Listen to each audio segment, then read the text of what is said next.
ఉత్సవాలు చేయడమే కాదు స్వామివారి ప్రసాదం కూడా లక్షలాది మంది భక్తులకు అందించాలి అని ఆలోచన. ఎన్ని డేస్ కష్టపడాల్సి వచ్చింది? అనకాపల్లి ఆర్టిస్టే చేశారు అంటున్నారు.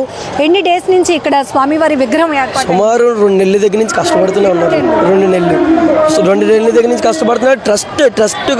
ట్రస్ట్ మెంబర్స్ కూడా 40 మెంబర్స్ దగ్గర ఉండి అందరూ కూడా కష్టపడుతూనే ఉన్నారు. నిన్న నైట్ అంటే మన గూగుల్లో సెర్చ్ చేసినా రాలేదు ఇది. అంటే శాంపుల్ చూద్దాం పోనీ ఏంటి అని అయినా సరే రాలేదు. ఈ రోజు నుంచి వస్తుందేమో ఇంకా అంతే. మనం అంత ప్రత్యేకత తీసుకొస్తాం. ఈ రోజు నుంచి వస్తుంది. ఇంకా బెల్లం వినాయకుడు అంటే మన వినాయకుడు వచ్చేలాగా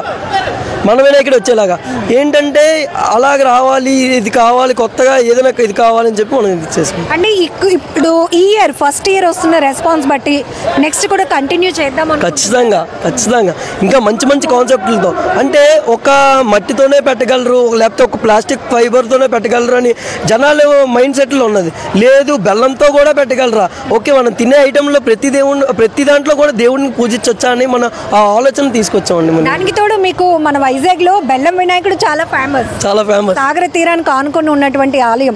ఆ కాన్సెప్ట్ ఇక్కడ కవర్ అయింది. అతిపెద్ద వినాయకుడిని ఏర్పాటు చేసిన కాన్సెప్ట్ కూడా కవర్ అయింది.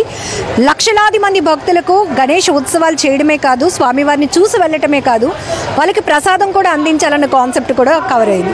సేమ్ అనిపిస్తుంది. ఉదయం నుంచి ఇంతమంది భక్తులు వస్తున్నారు. మీకు కూడా ఏదో చెప్పుంటారు మిమ్మల్ని ఎంకరేజ్ చేయడానికి. అంటే దగ్గర నారా లోకేష్ గారు ఓపెన్ చేశారండి నమూనా.